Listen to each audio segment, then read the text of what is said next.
It is now 6 p.m. on Tuesday, September 9th, 2025.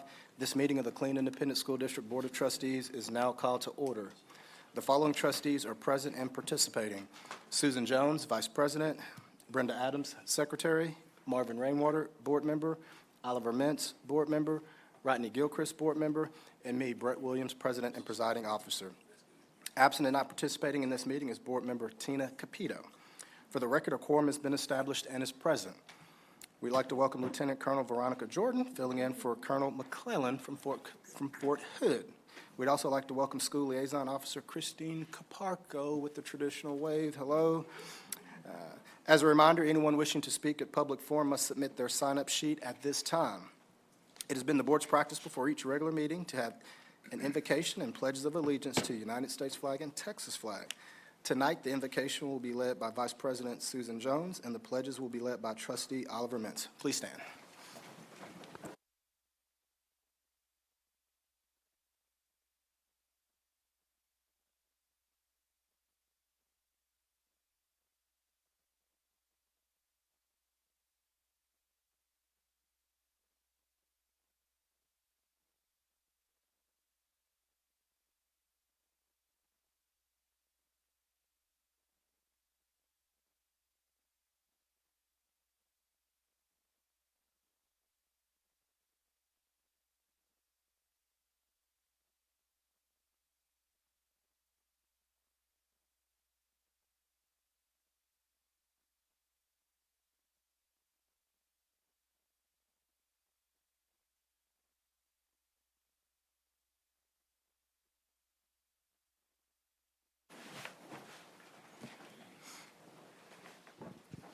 A recording of this meeting is being made and will be available to the public at a later date.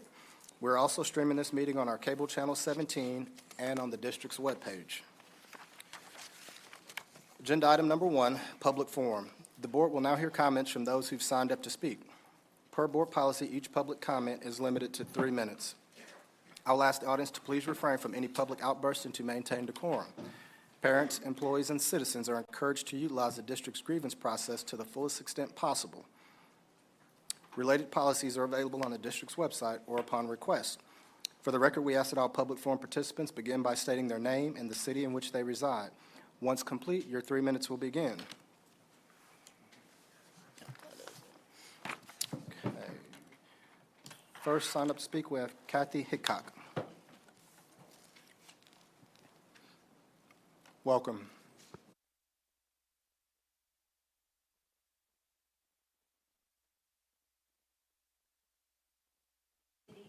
Is it on? Oh, yeah, there you go. Good evening, Dr. King, President Williams, members of the board. My name is Kathy Guerra Hickok. I am a resident of Killeen, Texas. Tonight, I want to address one specific concern: my inability to secure a copy of the district's Special Education Operating Procedures Manual under an open public records request. This is not just a personal inconvenience. It's a matter of transparency and trust. As both a parent of a student receiving services and a government employee myself, I understand that transparency is the foundation of accountability. When a public institution denies access to a policy manual that directly impacts students and families, it raises serious questions and concerns. The Special Education Manual should be openly available. It guides staff decisions, affects how accommodations are implemented, and directly impacts whether children like my son receive a free and appropriate public education. To parents, this is just not a document. It's a roadmap for how the district supports our students. Federal law and state policy emphasize that parents are partners in their child's education, but partnership is impossible without access to the rules and procedures being used to guide people behind closed doors. Denying a manual to parents undermines confidence, discourages advocacy, and suggests the district has something to hide. As a taxpayer, I also question how much is spent on attorney fees to restrict access to information that should be freely available. Public education should not operate in secrecy. I respectfully ask the board to ensure that the Special Education Operation Procedures Manual is made available to parents without barriers, without fees, and without delay. This is not a matter of preference, it's a matter of good government and trust. Our families deserve openness. Our children deserve dignity, and this community deserves a district that is transparent in all its actions. Thank you. Thank you. Next, we have Lisa Clains. Did I pronounce that name correct? No, that's okay. Help me out. Good evening. My name is Lisa Kianis, and I reside in Killeen, Texas. I just wanted to take a moment on behalf of Kathy Hickok. I am the one that spoke with her in reference to open records and requesting the information. When I took my journey working with TEA and Texas Rights Disability, I requested open records for 2 of my 6 children that have been through KISD. And during that time, I was not charged for the 2 CDs where I was provided information, nor the 509 pieces of paper that was printed out and provided to me by the district. Again, that was just based on there was no charge at any time on any of the information that was provided to me. So I did share with Kathy Hickok that that was something that she needed to look into. So I just wanted to speak on that piece. So thank you for your time. Thank you. I want to confirm we have no one else signed up to speak. So we're closing public forum and we're moving to agenda item 2. It's not on here, which is the, oh, you're fine, right? Which is the consent agenda. A, receive and approve minutes for the August 12th, 2025 regular meeting. B, receive and approve minutes for the August 19th, 2025 board workshop. C, receive and approve minutes for the August 26th, 2025 regular meeting. D, consideration of resolution to recognize October 13th to the 17th, 2025 as National School Lunch Week to be celebrated the following week in Killeen Independent School District. E, consideration of a resolution to recognize October 8, 2025 as Texas Education Human Resources Day in Killeen Independent School District. F, consideration of a resolution to recognize October 2025 as Principals Month in Killeen Independent School District. G, consideration of proposed revisions to Board Policy CH Local, Purchasing and Acquisition. And that would wrap up the consent agenda. And just a reminder to trustees, if you want to approve them all, it just needs to be a statement of move to approve the consent agenda. You will not, consent agenda items A through G, and you won't have to restate them. Mr. Rainwater. Mr. President, I'd like to pull item G from the consent agenda for discussion. Okay, any other feedback from trustees? Okay, then we can consider the remainder of the consent agenda as a whole. Madam Secretary. Mr. President, I move to approve agenda consent items A, B, C, D, E, and F as written. We have a motion by Secretary Adams. We have a second by Trustee Gilchrist. Any further discussion by trustees? There being none, all those in favor, show of hands. We have 6 in favor, none in opposition, 1 absent and not participating, and Trustee Tina Capito, 601. Thank you very much. Now we will move to agenda item G, which is a consideration of proposed revisions to Board Policy CH Local, Purchasing and Acquisition.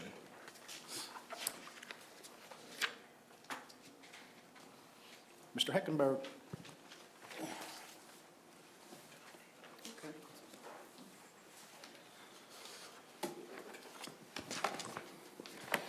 Okay.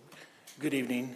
As we discussed previously in the early August board workshop, we brought changes to CH Local for our local purchasing. They're pulling up the document right now. It's in the board book as well. The first change is the exception for emergency contacts to allow the deputy superintendent for operations or the chief financial officer to authorize purchases in the state of an emergency. That was one of the adds that's there at the top of the page. And then if we scroll down to the bottom of page 1, top of page 2 is the main discussion point that we had during the meeting. It touched on 2 points. It talked about an aggregate cap of $3 million for purchases and then an individual threshold of $100,000 for a single amount purchase. And you can see the change there as read.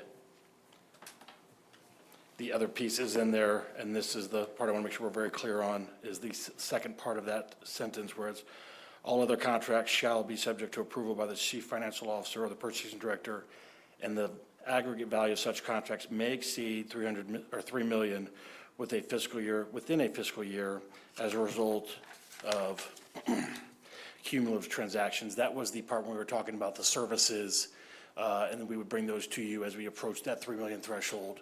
We've road mapped out, hey, we're at 2 million. We come to the board for an approval because it's the services for therapy and the other contracts that roll throughout the year.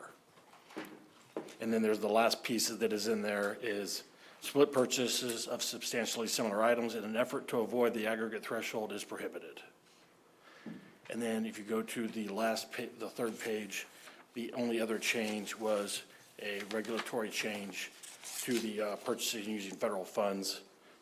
Small purchases and sealed bids and competitive proposals were taken out, and simplified acquisitions and formal procedure message was added. So those are the changes to the document that we bring forward for your approval. Mr. Rainwater?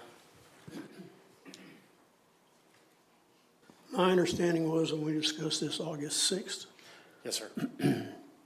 we talked about the changes in this policy. I think Ms. Jones has some concerns and some other board members. But I don't think we ever came to an agreement as a board as to what these changes would be and how they would be published. So then I suspect in an officers' meeting, these changes were made, which wasn't what we discussed on the consent agenda. So in essence, we're approving things that we didn't agree to be on the consent agenda. What we agreed to be has now been changed.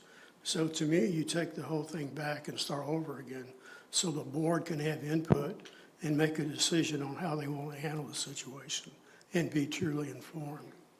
Sure. Any other comments from trustees?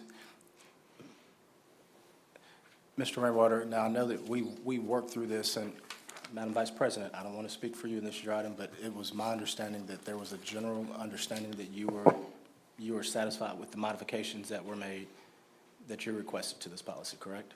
I was, but I know we discussed it here at a board meeting. I don't remember what that date was, but I could have swore we discussed it in here.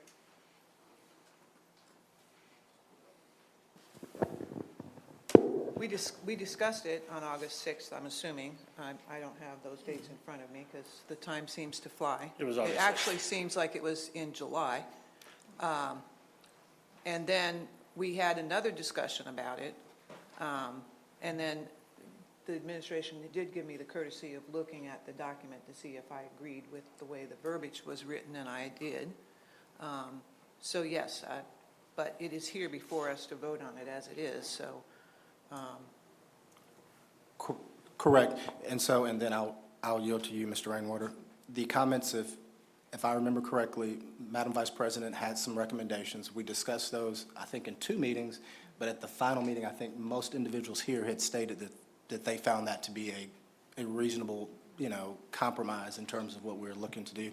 But it is back, and so it is on the floor, so any changes can be made. Well, I think I know the outcome of the vote, but my view is, the conversation is a discussion, and you talk frequently about a discussion, doesn't relate to a consensus or an agreement.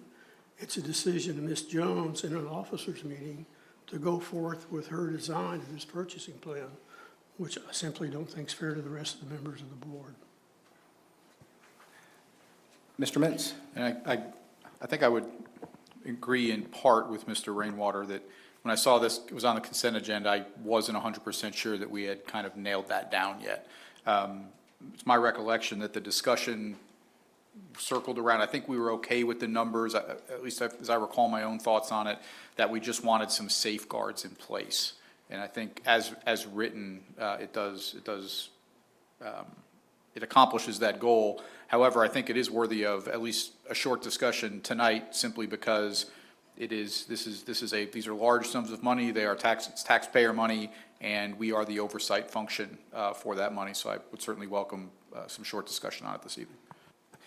So full disclosure, I will own 100% for it being on the consent agenda, because I did make the recommendation for it to go to consent agenda with the understanding that I thought we were pretty close, but I also had the thought process of, if that was not the case, we can easily pull it off and have the discussions, which is what we're doing now.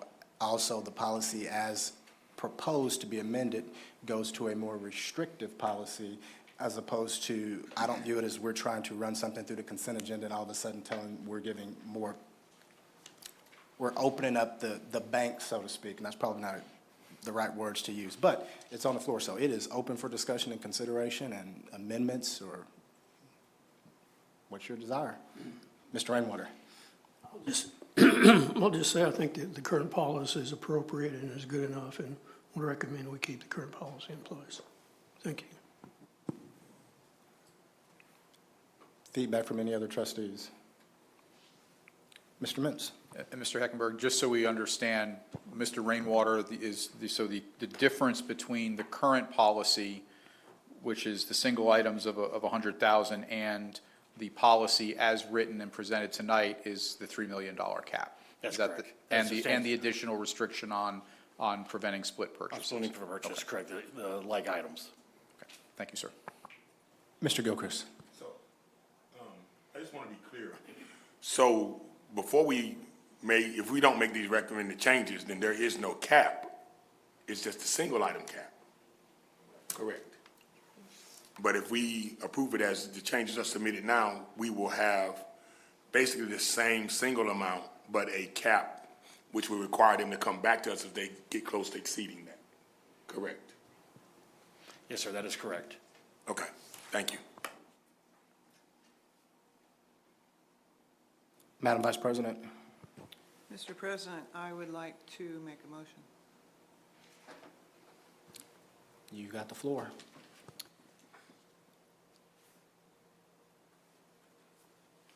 Mr. President, I'd like to approve the consideration of the proposed revisions to Board Policy CH Local Purchasing and Acquisition. We have a motion by Vice President Jones. We have a second by Trustee Gilchrist. Any further discussions? All those in favor, show of hands. We have 5 in favor. All those opposed? We have 5 in favor. We have Mr. Rainwater in opposition and Madam Capito absent and not participating, so it passes by 5-1-1 vote. Thank you. We'll now move to 3, which is action items for consideration. A, consideration of internal audit plan. Consideration of internal audit plan of work and cost proposal for fiscal year 2026. Mr. Mintz, Chairman of our Audit Committee. Mr. President, board members, colleagues, so it's annually, and I've been on this committee, I think, since I came onto the board, originally started by Ms. Jones, and just very briefly, the purpose of this committee is to give us an outside set of eyes, it's kind of some independent vision on how we're doing things right and how we're doing things wrong. Over time, the purpose of this committee has shifted. While we still do maintain a compliance role, we've shifted it a little bit towards helping us improve our performance and, again, getting an outside look at some of the important things that we do. Over the past couple of years, we've tried to align what the audit committee and, more importantly, what Gibson Consulting is looking at with what we are doing strategically. So we don't want to go investigate or audit, accounts receivable, when that's not really something that is the focus of what we're trying to do and the direction we're trying to take the district. So this evening, the team from Gibson is going to talk to us a little bit about what this looks like going into the next year. The top 2 items, I just want to address briefly, and I think it's important for the public to know why these things are important and why we spend a significant amount of money on these things. The student information systems and the PEIMS audit. Now, I'm not a professional educator, as you well know. However, the data that goes into these systems and how these systems function and whether the data is good data or bad data, it is how the state views us. It is how we view ourselves. It is how we get funded. It is how we drive programming. It forms the very fundamental underpinnings of how this entire $500 million operation functions. So we've got to make sure that the data that's going in is good, it is correct, and it is being done in a manner that supports our strategic vision. So that's the first reason, part of it. And then the second one, and I think Mr. Williams had indicated to me earlier, he wanted to talk about potentially a third, which we can most certainly do. But the second one is technology. We spend an inordinate amount of time on technology, or of money on technology. It is key to everything that we do here, especially in bringing children and raising young citizens in the world that we live in. However, the risks are great in terms of information security, in terms of protecting our children. Somebody once told me, you know, however scared you are of a cyber attack, I promise you, you're not scared enough. And so I think that it is important that we take a good hard look at this. And as again, it touches so much that we do.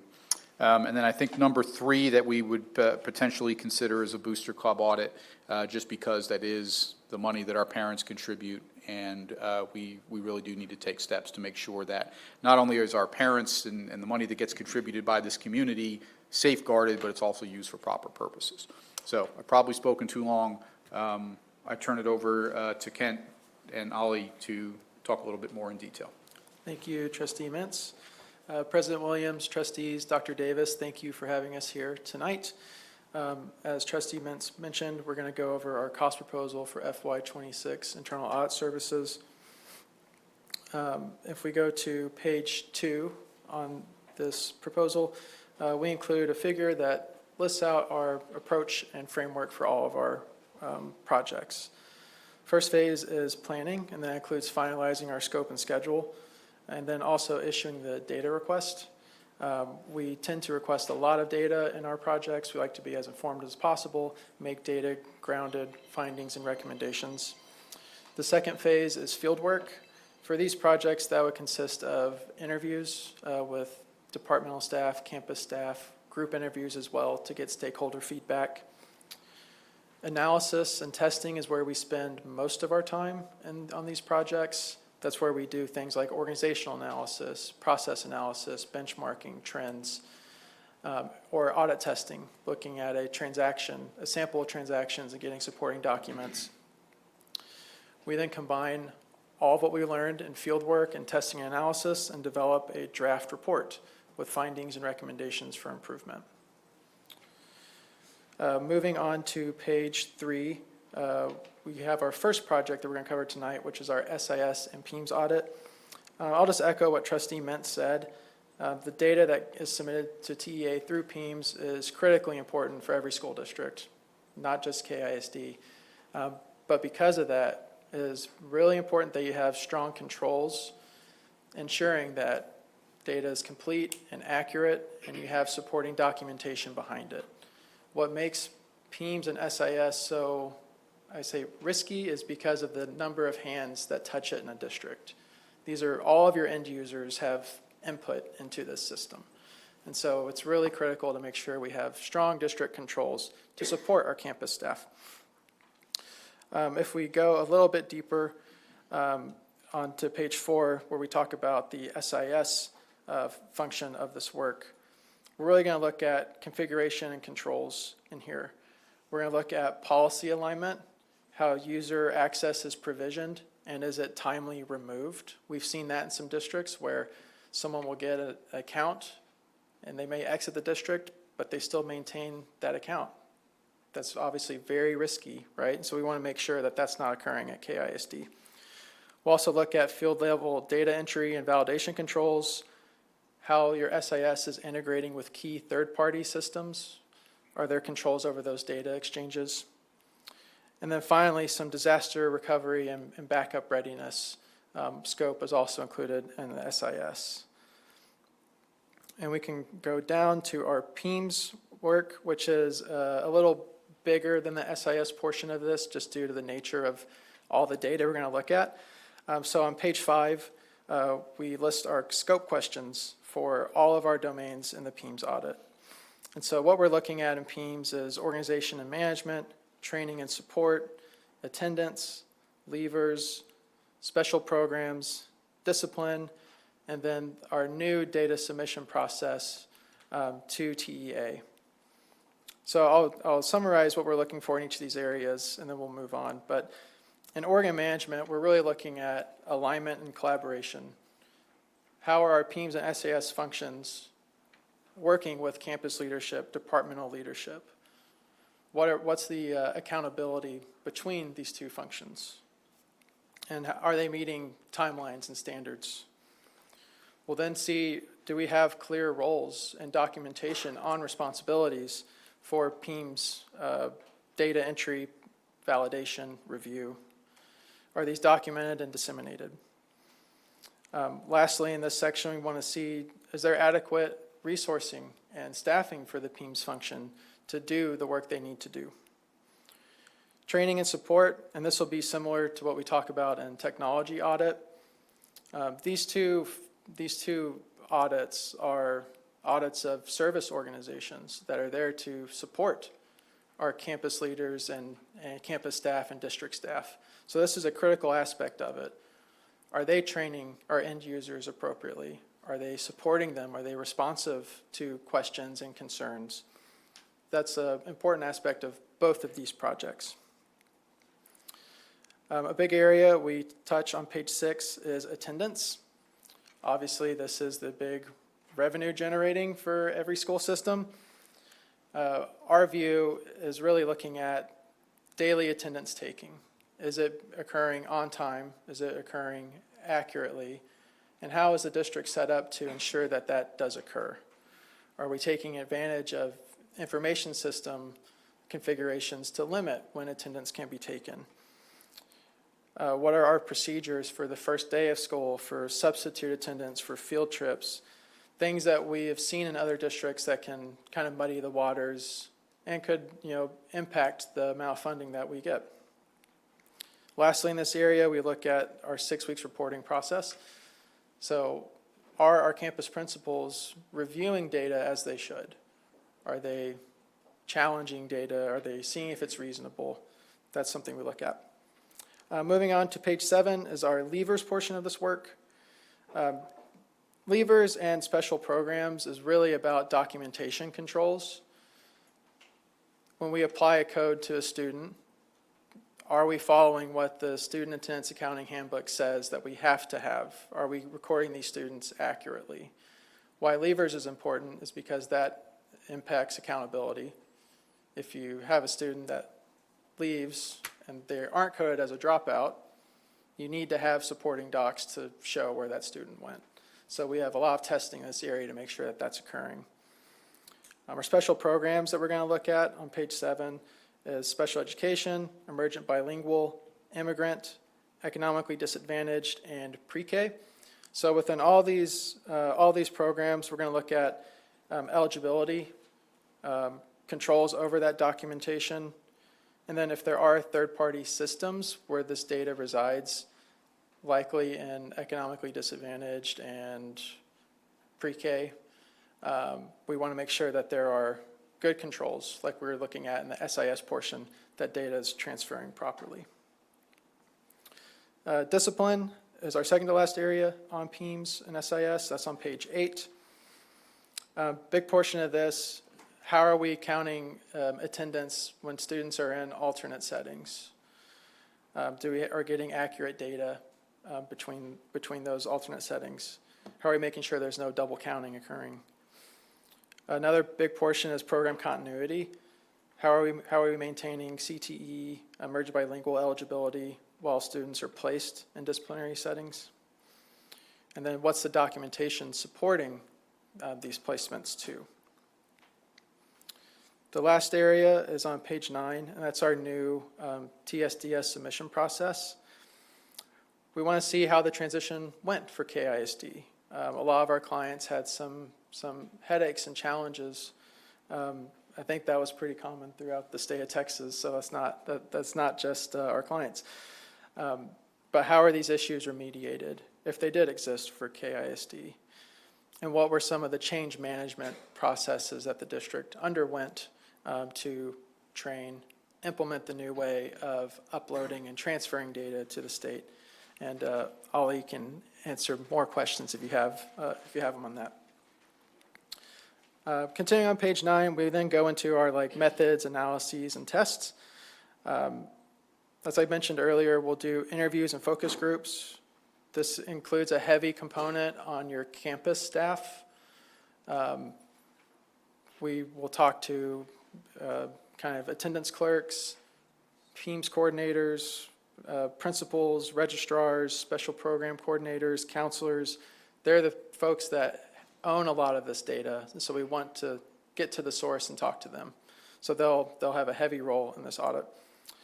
Then we'll do data analysis. We'll do a really robust attendance analysis that Ali is going to lead. Then we'll do those tests on attendance, levers, special program coding. If we find inefficiencies, we will do a process map for that inefficiency. We'll include an as-is map and then a to-be map with recommendations. And then finally, just wanted to cover the timing and budget for this PEIMS project. From start to finish, it'll be about 7 months to do, and the total cost would be $165,500. And so I'm happy to pause if there's any questions on that before we go to the technology audit. Mr. Rainwater. Is that the total cost of the audit or just for PEIMS? That's the total cost for SIS and PEIMS. Okay. Yes, sir. Any other questions? Yes, sir. On the subject of immigrants, you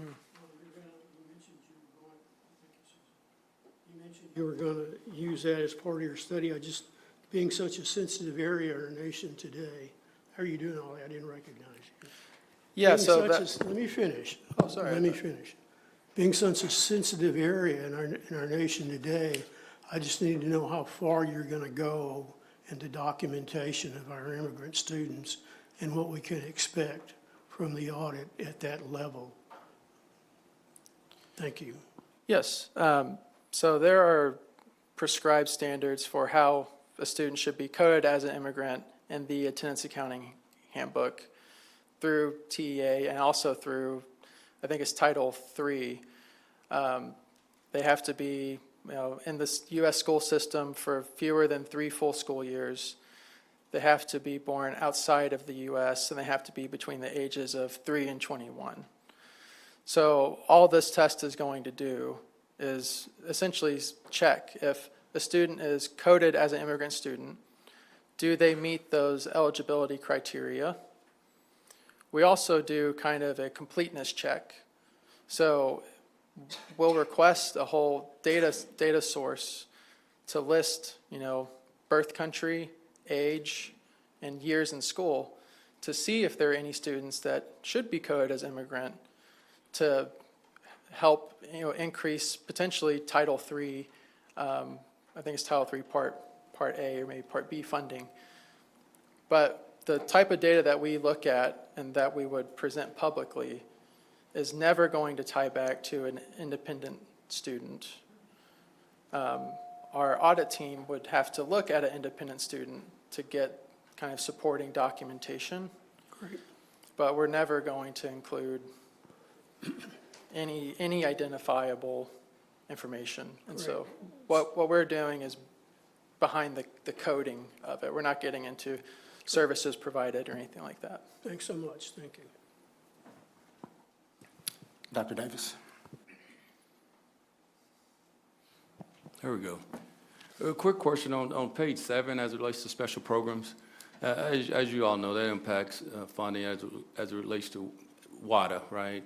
But more importantly, I'm curious as it relates to particularly economically disadvantaged. I mean, the team I've brought this up a few times. It also impacts our accountability as it relates to domain 2B. My wondering is, as it relates to methodology, how will you go about? My concern is we're not potentially not capturing all of our eco-dis children. So my point is, I'm not trying to, if kids are eco-dis, they're eco-dis. If they're not, they're not.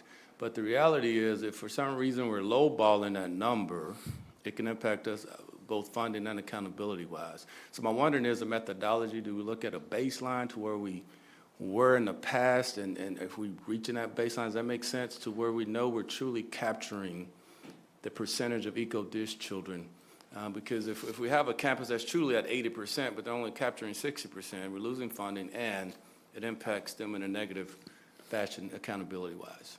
Yeah, that's a great question, and that is a limitation and challenge. Underreporting, always a lot harder to find than overreporting. But one thing that we can do is what you mentioned is reasonableness checks, right? So campus to campus, over time, how has it changed? And then you ask those probing, informed questions, right?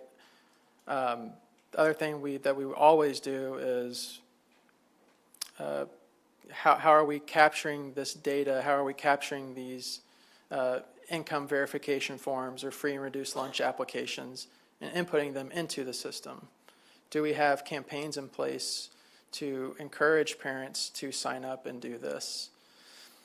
As far as, pinpointing an individual student that was eco-dis but not reported, that is very difficult to do. It's a little bit like a needle in a haystack. But to your point, Dr. Davis, we would take this kind of reasonableness and process focus, and then we could point to risks of underreporting. Maybe we're not doing enough to encourage, we're not reaching out or surveying enough to show parents that it's really important that you sign up for these or report, because it helps your district out, helps your campus out, helps your kid out. I'm not sure that's happening here, but we would go from that lens, because we can't really get super detailed on an underreported student. Any other questions? Okay, thank you for those questions. We'll move on to our second project, which is the tech audit. That is on page 11. And so this audit checks whether IT is aligned to district goals. Is it efficient? Is it secure for our classrooms? And is it operating reliably? The scope covers 6 areas. Organ management. It's going to be very similar to that approach I discussed on the SAS and PEAMS audit. Our service to customers, devices and equipment, management information systems, infrastructure, and a little bit about those areas too. Devices and equipment, that's primarily your life cycle planning, your refresh. How are we managing that? Do we have an accurate inventory of devices? We see this as sometimes a struggle in school systems. We have a lot of equipment, we have a lot of devices, but we don't always know where they are. So we want to see our controls over that. On MIS, what's our support and training for our major information systems? How do we implement new systems? What's our change management approach? And we're not sure if this is a Killeen ISD problem, but in some of our districts we've worked with, they don't do a great job of deciding when to buy versus when to build. They can turn themselves into a software shop. Not always the best use of resources. There could be strategic reasons to do that, but we want to look and see, is there a decision-making framework for when to do that? Infrastructure, that's all about your network. Ali is the expert on that one, not me. But inventorying, monitoring, patch and change management. Do we have sufficient infrastructure for a district of our size? And is it widespread or kind of equal access to the same resources throughout the district? The last area on that is information security. That's on page 15, page 15. This is a little bit different. It's mainly a follow-up audit of information security. We did an initial audit in 2021. We issued those 6 recommendations. That's on table 3, on page 14, sorry. And so really we're going to do analysis, interviews to see if our recommendations were implemented as agreed to by administration. So that's a little different area than the other 5. I just wanted to point that out for y'all. Interest of time, I'll skip to the timing and budget for this one. 6 months, start to finish for technology audit, and that total cost is $130,445. The last one I was going to speak to tonight was the program management services. These are standard services that we provide. That's included on page 23 of the cost proposal. It's, facilitating audit committee meetings, delivering program status reports, monitoring our recommendation implementations through the dashboard, and also just keeping up to date with going-ons in Killeen through research, additional interviews with staff, just to make sure we're all aligned on risk. That occurs through the course of the fiscal year, so over 12 months, and that total is $37,475. So in total, the audit committee had recommended, at the time, 2 projects, the SIS PEAMS audit and the technology audit, as well as program management services, for a combined total of $333,420. So with that, more than happy to answer any questions, or if you have questions about other projects in here too, I can answer those too. Mr. Rainwater. Tell me again what we're getting for $330,422. A SIS and PEAMS audit, a technology audit, and our program management services. Thank you. Yes, sir. I just have one comment.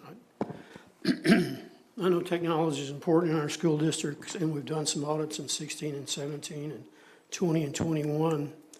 But with a new superintendent coming our way, I wonder if he wouldn't want to design a new audit or have input with these guys to see what he's looking for.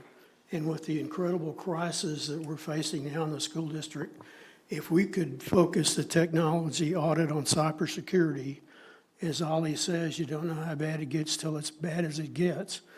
Then, and there was another one, I think it was the Texas Cybersecurity Framework, TCF. If we could focus on those 2 areas alone to protect ourselves, then it might be cost savings, and the audit results might be more applicable to the new system superintendent, because technology is, in my view, an area where we, from 30,000 feet, not to be unkind, but it's an area where we need much, much, much work. So it's just my thoughts on focusing on those 2 areas. Mr. Chairman, any? I think it certainly, if it is the will of the board, I think we can certainly have some discussion on it. Is there anything else? I assume that we could pull it from a vote tonight or just maybe have some other discussion on it. I'm open to it either way. I don't know if there's any interest in looking at the Booster Club as well. So maybe we ought to kind of finish out that discussion, and then we can see the way ahead. Thank you, Mr. Mintz. And so for me, excuse me, I had thought about the Booster Club just because I consider that to be a fairly large amount of money that is exchanged, and that's our parents that are investing in our campuses, and just to reassure them that everything is working well. And I see that listed for the $80,000 cost. It's not in the initial recommendation, but if it's not approved now, maybe we consider it mid-year, come back and look at maybe adding a audit. But just food for thought for the, it's at the will of the board. But I just saw Booster Club, and I thought it couldn't be bad to know that our booster clubs are functioning, efficiently, and funds are safeguarded. Madam Vice President. I'm personally okay with all of these. If we were going to move something off, then I would make it the Booster Club, because follow-up audits are important. And those are one of the things that we sometimes delay doing, because we're trying to focus on the next audit that's coming up, and we never go back and look at the work that's been done the previous 3 years on that, for the audit that was done the previous 3 years. So I would not be inclined at all to pull the asset and risk management follow-up off. And I can support this as it is today. But the asset and risk management is currently not in. Oh, that's what it's on the sheet on page 25. No, it's the PEAMS technology, and then program management services. It's those 3 components. Oh, well, Booster Club, asset and risk management follow-up audit are not included. Correct me if I'm wrong, Mr. Chair. Yes, that's correct, and we had kind of, that was a financial decision. We really didn't, we wanted to spend, we think the money's well spent, but we didn't really want to expand it at this point, so we had to draw the line somewhere. I think what, and again, I'm a little torn, I don't know if the will of the board is, I think we could probably maybe redirect the technology audit a little bit to include a little bit more of a focus on the security and data integrity lens, I guess, that Mr. Rainwater had mentioned. I think we can probably do that on the fly and keep the cost reasonable, or do you think it's reasonably close, or do you think that that's going to be a substantial change? No, I mean, I think we would want to talk and see if it's reducing the scope in one of the areas and increasing the scope in cyber and tech.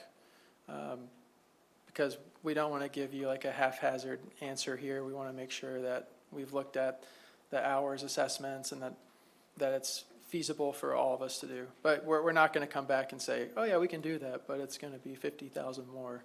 We're going to make it work in the budget as it is.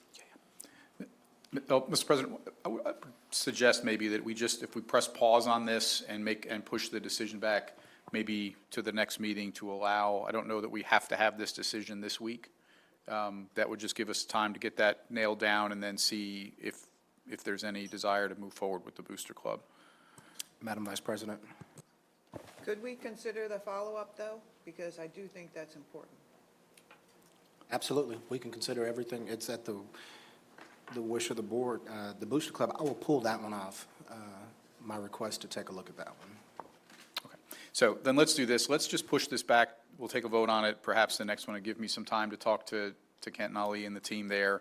I'll also, I think, probably chat with Mr. Rainwater a little bit and make sure that we're kind of seeing what he wants reflected, as well as what Ms. Jones is discussing as far as a follow-up, and kind of come back with a new and accurate price tag on what that looks like. Any issues from trustees? Mr. Rainwater? I'm good. Madam Vice President? I'm good. Chris? I'm good. Okay. Thank you for your time. Yeah, thanks y'all, appreciate it. You have a question, Mr. Rainwater? Oh, no, I told Ollie goodbye. He's not paying attention. Okay, we'll move now to 4, which is information items for discussion. Item A, discussion of Fort Hood School Liaison Officers' support of Killeen Independent School District's Impact Age Survey requirements. It says Mr. Heckenberg, but I see Christine Caparco coming, so welcome, welcome, welcome.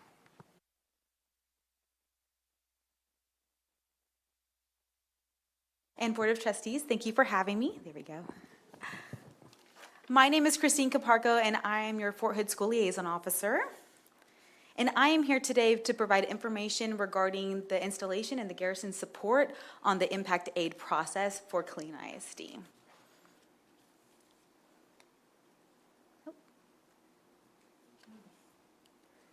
Skip the slides a second.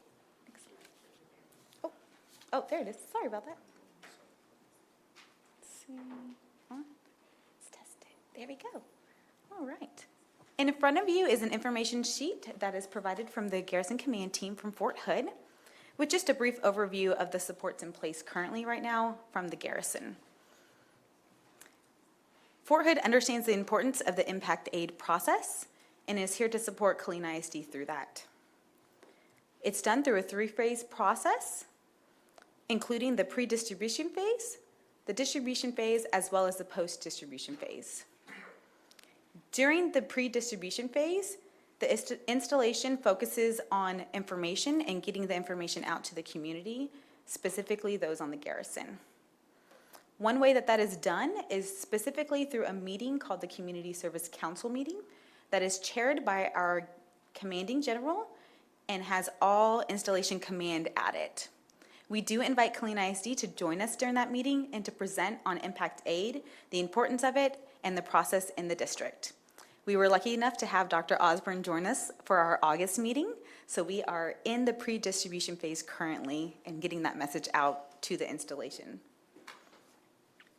We also share the information of impact aid during our Partners in Education process, which will be taking place tomorrow, is our first phase of that, our school's council meeting.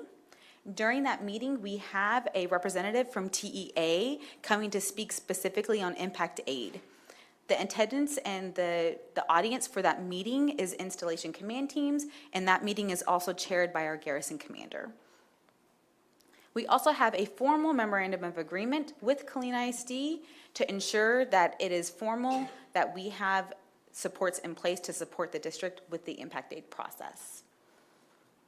Once the form is distributed, we also work to provide a letter of support that is signed by the commanding general that can be provided to the district to be attached to the impact aid form, so it's showing the command's support to our families that it is important for them to fill this form out and return it to their campus.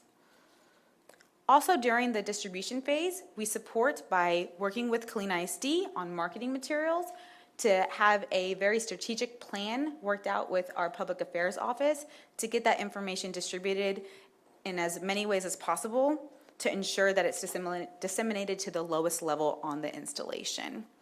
That includes a flyer, social media post, having posters on our main hotspots on the installation, and any other way that we can support through that. Once the forms are returned to the district, we then support in the post-distribution phase by doing and supporting through source check. That source check process is something that we've done for many years, and we go through a line-by-line list of individuals to verify through Army systems to see if they are military connected. This right here is an example of the letter of support from the commanding general that we've used in the past. And this is a copy of the form that is being processed right now, being staffed through the commanding general's office so that it can be connected to the form that's being prepared to be distributed through the district towards the end of the month or beginning of October. So with all of that being said, just a reminder that the installation is here to support the impact aid process. We look forward to continuing to support this process because we know the importance of this funding for the district, and we value our partnership with Killeen ISD. Subject to your questions. Questions from trustees? We appreciate your work and all you do. This is an important, can't say that enough, to our community, and we appreciate all you do. Thank you so much. Thank you. We'll now move to item B, which is discussion of 2025 summer learning outcomes. Dr. Creighton.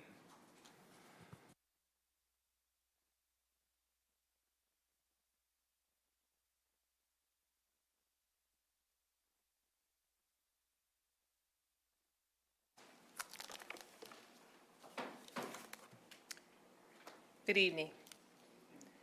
President Williams, members of the board, Dr. Davis, we are here, members of the CINA team are here this evening to share information about Summer Learning 25. We'll begin with some education codes that districts follow in order to provide support for students. The first education code, the first administrative code relates to district requirements to offer 120 hours of summer programming to bilingual and ESL pre-K and kindergarten learners to help develop academic language in English and in their home language. The second education code relates to how districts are to provide accelerated instruction to students who do not pass their end-of-course exams or are at risk for dropping out of school. The third education code requires public agencies to offer special education and related services beyond the normal school year according to the student's IEP and at no cost to parents. The need for ESY or extended school year is determined on an individual basis according to the student's IEP team. And then the fourth education code relates to the percentage of state compensatory education funds that districts are to use to support economically disadvantaged students, non-economically disadvantaged students, and students at risk for dropping out of high school. The at-risk criteria is determined by the state, and districts have the opportunity to add additional local criteria and Killeen ISD has added 3. So at-risk criteria number 1 relates to students who have been retained. At-risk criteria number 2 relates to students who have failed 2 or more subjects. At-risk criteria number 3 relates to students who have failed end-of-course exams. At-risk criteria number 4 relates to students who have unsatisfactory performance on readiness assessments. And then at-risk criteria number 10 relates to students who are limited English proficient. So we'll start with our elementary learners for summer learning. Elementary students attended 11 locations, were supported by 387 staff members to provide an 8-to-1 student-to-teacher ratio at the cost of just over $2 million, which is an addition to what is listed in the board book because our extended year services were actually included with the total dollar amount. The curriculum was teacher-created materials. There were reading interventions provided to students in addition to math interventions. Parents were notified of progress at mid-course and end of course on June 12th and June 26th. And then parents of retained students also had an opportunity to attend a parent conference. Elementary students' eligibility consists of if you were a pre-K or kinder student who finished and you were served in bilingual or an ESL, if you were a bilingual student, if you were retained, if you scored at risk on the end of year criteria, which is MAP, the universal screener, or if you were served in Tier 2 or Tier 3 interventions at the end of the year. So I want to just take a moment to orient everyone to the chart, and we'll talk through section by section, and then all of the other charts will look the same, and we won't have to spend as much time there. So the first criteria, if you finished pre-K or kinder and you were a bilingual student, 344 students were eligible to attend, 56 actually enrolled, 24 completed, so there was 43% of the students who enrolled and completed, and promotion or retention did not apply to that group of students. The next row would be for our bilingual learners. The next row would be for students who are actually retained. So at the end of May, 954 elementary students were retained, and they were invited to summer learning. 578 began, 532 finished the full session, and of the students who were retained and completed, 48% of those students earned promotion.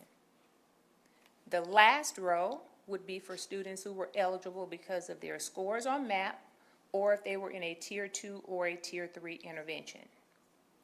So 5,200 were eligible, 900 enrolled, 915, 752 completed. So of the number of students who enrolled, 82% of them completed, and the promotion retention criteria did not meet for them because they were there for additional interventions. So we wanted to include some additional information there for you about disciplinary concerns and attendance concerns. So 12 students were withdrawn for disciplinary reasons, and 179 students, or 11% of those students, were withdrawn because of attendance. So discipline, if you have a serious referral, you are automatically withdrawn from summer learning. If you have 2 non-serious referrals, you can be withdrawn from summer learning. And if you missed 2 days of summer learning, you're automatically withdrawn because of attendance. So middle school participation. Oh, yes. Mr. Gilchrist. I'm just interested in, when we're staffing for this summer learning program, are we using the eligibility numbers, or are we waiting for enrollment numbers before we start actually staffing? Or how is that determined? Because it's a lot of kids that are eligible but not coming. Yes. And we So- don't want to have too many teachers and paying people that, we That want that don't have right. students to serve. Great Yes. question, sir. We use the previous year's numbers to project staffing for the next year for summer learning. So if we overstaff, depending on how far over we've staffed, then we say to people, we don't need you to continue. Or if we have understaffed and more students enrolled than what we projected, then we put the call out and see if we can get additional staff members to come and support our learners. Great question.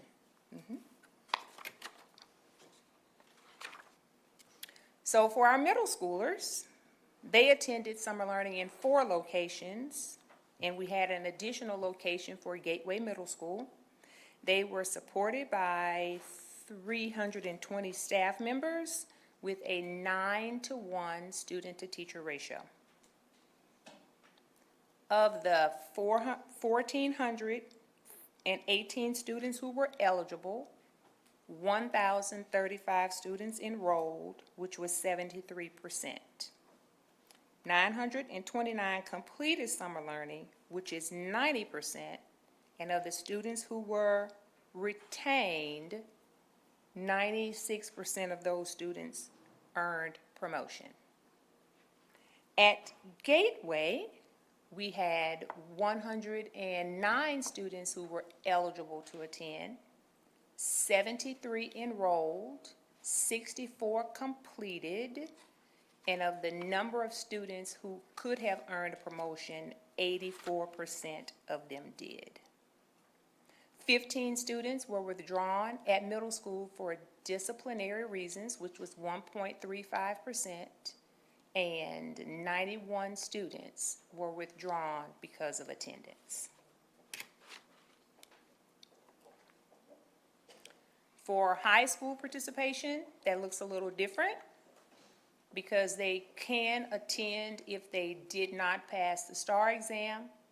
They could attend for advancement, and they could attend for credit recovery.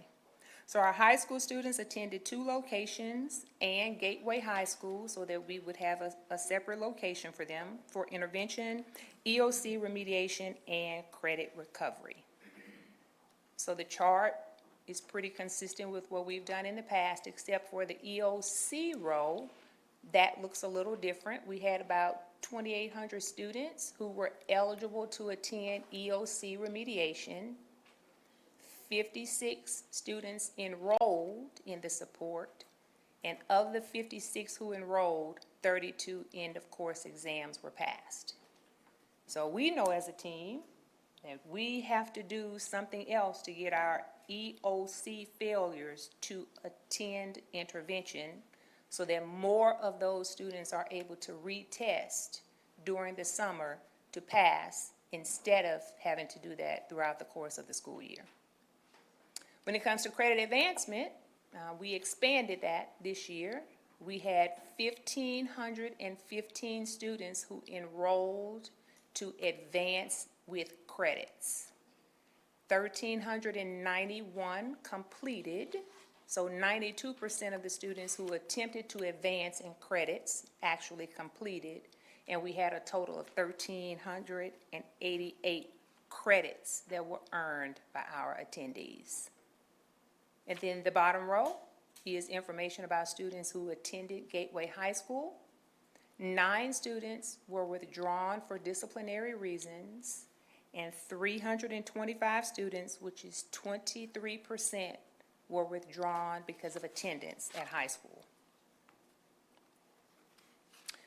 I mentioned before on the first slide that we are to provide extended year services for our students who are in special education. So the ESY program, we had 1 location for elementary, and then we had 3 locations for students in secondary. And remember, you go to ESY according to the recommendation of the IEP team. So we had 24 teachers for elementary, we had 8 teachers for secondary, we had 40 paraprofessionals and interpreters for elementary, 25 paraprofessionals for secondary. We had 219 special education students who attended ESY for elementary, and then we had 43 students who attended ESY for secondary at our 3 different locations. So in addition to what we provide for students, the board has been gracious to expand the amount of enrichment camps that we provide to students. At the end of the school year, depending on what their results are, if you need to attend intervention, that information is shared with your parent. And the parent is then able to enroll their child according to the intervention that's actually needed.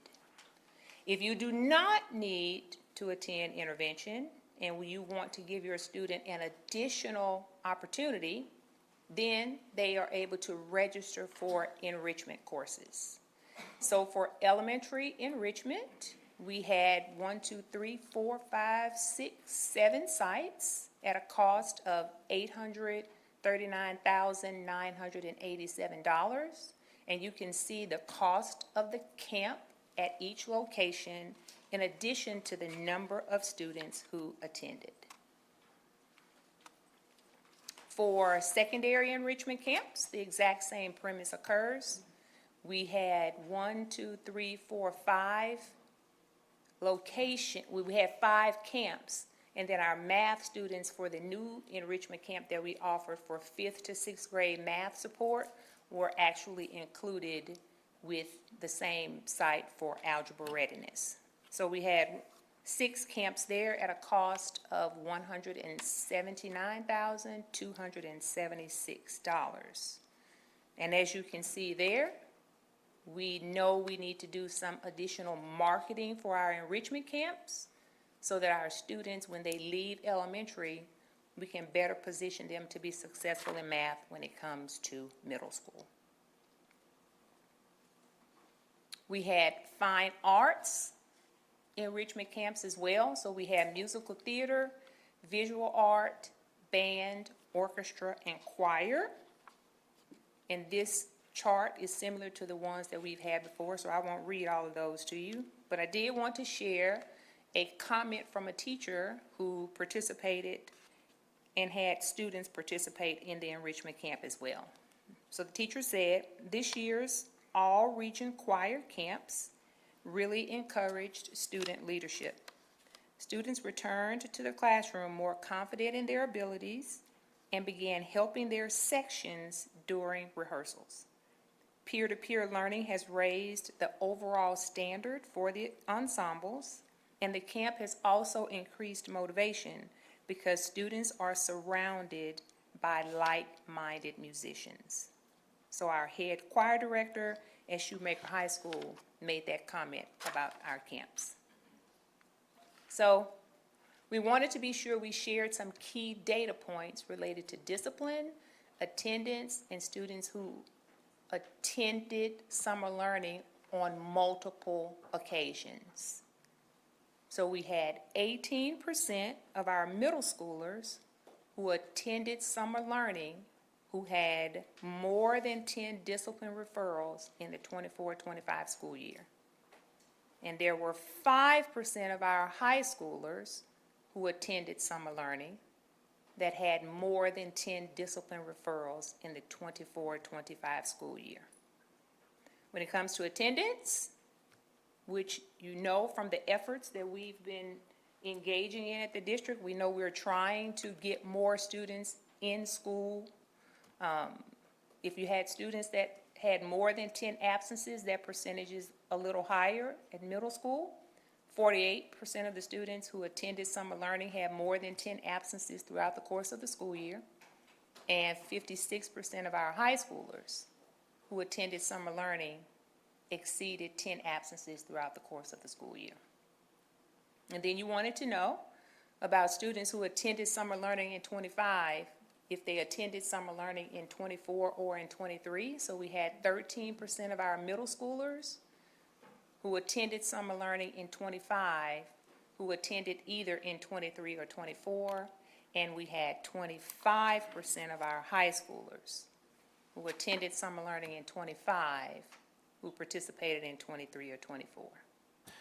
Dr. Creighton, on that attendance, more than 10 absences, do we know, I know we know, but is excused versus unexcused?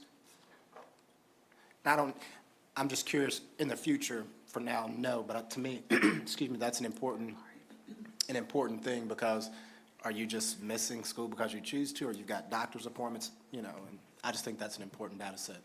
Mr. Gilchrist? Oh, I'm sorry. Dr. Osborne? I just wanted to add to that, either whether or not it's excused or unexcused, it still impacts chronic absenteeism. So we always encourage students to be at campus. We do accept notes and then excuse them, but it would not make a difference with whether or not those students are ultimately chronically absent Because of the number of days. because of the number of days, essentially. So it does not provide credit back towards your attendance. We would still identify a student that is exceeding the threshold for absences as chronically absent, whether or not it's excused or unexcused. Correct, but I would just be curious as to those that are, like I said, choosing to just be out versus those that, May if you're have a sick. legitimate reason. for Exactly. being absent. Mr. Gilchrist? No, Thank you. I was just curious as to why that number 10 is there. And is 10 the number where we start looking at truancy? Or, I don't know, is that just an arbitrary number, or what's driving that?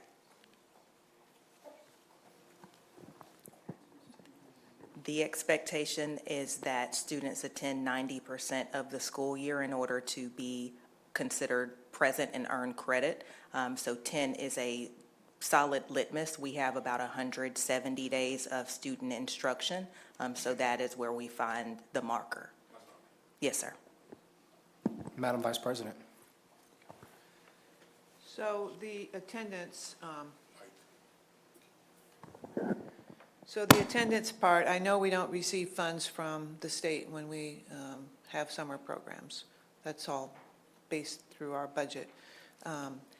Does the state recognize our summer school program for attendance at all? Do they give us any credit for our kids who show up during the summer? No, ma'am, it operates separately from how we manage ADA throughout the year. Dr. Davis? Yeah, I was just gonna ask, do we utilize attendance committees for extenuating circumstances? Of course, if children go beyond that threshold of 90%, to the point about excused absence and so on, but if they're still met mastery, typically attendance committees would catch that. Right, yes, sir. And just to build on that idea, when we found this data, or when we identified those two data points, 48% and 56%, that was our first dialogue. Which of these students were successful in the classroom and then did not utilize our committee and principal plan process to earn credit back and then still had to go to summer school? So that's our next step for dissecting the data. Could there have been 20% of those kids that went through the attendance process and then never had to attend summer school? That's yet to be determined. Questions from trustees? Mr. Gilchrist? Dr. Creighton, I want to kind of go back to something you said earlier about we've got to do a better job of advertising our summer learning enrichment programs, because let's be honest, most of us see summer learning as kind of punitive, not enriching. Mm-hmm. And a lot of kids could use that extra help, mm-hmm. and their parents don't know that it's there, because we're not doing a good enough job, in my opinion, of communicating that the district has opportunities for you to get your kids extra help that you don't have to pay for. Free of charge. But we're so interested in going on vacations and doing all these other things, and sometimes kids may need a little extra help. Mm-hmm. And 2 weeks or 3 weeks out of the summer could really take a kid from struggling to success. Mm-hmm. So that's just we got to do a better job of making sure that parents and kids see that as an opportunity to enrich and not always as punitive or detrimental or punishment. Yes, sir. And we can actually, we have here for questions, but we had a slide that actually identified that for November of '25, we wanted to be able to come back and talk through some possible solutions to be able to improve our program. So like Do we need to adjust the eligibility criteria? Do we need to adjust the program length, or do we need to adjust the structure of what happens with summer learning? How are we addressing the data points of concerns? And now that we've mentioned being able to publicize what is available to parents, starting that sooner rather than later. Our communications department does a great job. We create a book, a flyer, we send that out to parents. Information is posted on the website, but we need students who need support to come and get the support that we're offering. Mr. Yes, Mintz. ma'am. Just say a few things as a preface. I think we do a great job in enrichment. I'd spend quadruple the money on that if we could. I think that's great. We should do it. I agree with Mr. Gilchrist. We should do a better job of advertising it. Can we go back to the previous slide? Or whatever, the one that was up about that one right there, yeah. So I went and visited. I don't remember if I went to 2 campuses or just 1 campus during summer school. And on that campus, to a person, they said that the program didn't really, and I talked to leadership, I talked to classroom teachers, and to a person, they said that kids are not really learning anything in that compressed time. So, and I've heard from more people than I can count that summer school is a complete waste of time as structured. So, a couple of questions to make sure I understand it. So we've talked about essentially the entry criteria. And in the expanded slide deck, it references parts of Texas Education Code. So can you explain to me what let me just say what I think I heard you say, was that if you failed a class, if you've not gained promotion, I'm not talking about the statutorily required ESL and I get all that, we have to do that. I'm not really even discussing that. But allowing children or students who fail or who are otherwise at risk, they have a get into school free card, right? There's no eligibility criteria on top of that legally that we can apply. Do I understand that correctly or no? That's the minimum criteria that you can use for them to participate in summer learning. We don't add additional criteria related to attendance or discipline, because if a student doesn't do well on an assessment, or if a student isn't passing their courses, we want them to be able to get the support that they need academically, as opposed to penalizing them for attendance or discipline. So some of the things we did for the 25 summer learning experience was that we created a pre and a post test. We focused on the standards that were low across the district, and then students had an opportunity to engage in online learning that was specific to what their needs were in their individualized pathway. So I understand that. My question is back to entry criteria. So the entry criteria is simply failure of 1 or more classes or end of year EOCs or being in an at-risk category. correct. Okay. So, but we by choice don't screen out kids who didn't come to school, because you say 10 absences there.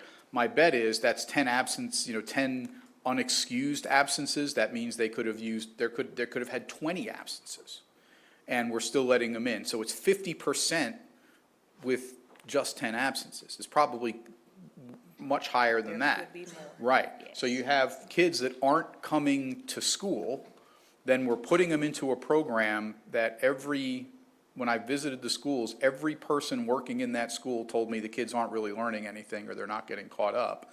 And then we're promoting them through the system. That's a problem. I'm very happy to hear you say that you are going to come back in November with some ways to improve it. We have kids from Gateway going through this. You don't get into Gateway by following all the rules. Now, I'm not saying should be a blanket bar, but if you're in Gateway for some serious disciplinary reason, there's got to be some accountability. There's got to be some standards along the way. So that would be my request as we go forward in this. If we can expand enrichment, wonderful. As some people have said in public forum, we ain't poor and we ain't broke. So let's spend money on giving more opportunities for the kids that want to take it. My biggest concern is that I would like to see it expanded. I would like to see it longer. I would like to see it real so that kids are actually getting caught up. And I would like to see the kids that are behaving and have legitimate reasons for not being in school, absolutely give them another chance to grow and become a better student. But I think I've beaten this horse. It's probably dead and risen 10 times over. So I appreciate the work that was put into this. I look forward to seeing what you have in November. Thank you. Thank you. Thank you. Madam Vice President.